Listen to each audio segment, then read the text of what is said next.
Kynjatvíbreytni er þegar það er mikill munur á kynjum sömu tegundar, það er að segja karlkyni og kvenkyni.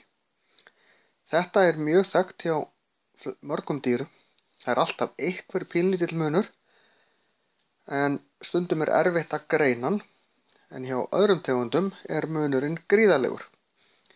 Við getum nefnt til dæmis sæfíla, þar sem að kvendýrin eru lítil og fíngerð, ekki með þennan svona rana eins og kallarnir, og þeir eru mörgu sinnum stærri og þyngri.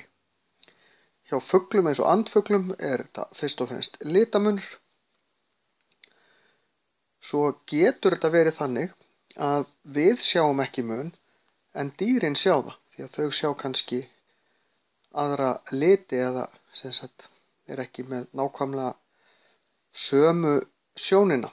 Greina til dæmis útfjólublátt ljós, þetta er þekkt hjá fuglum. En kynjatvíbreytni er sem sagt þegar kynin líta ekki eins út.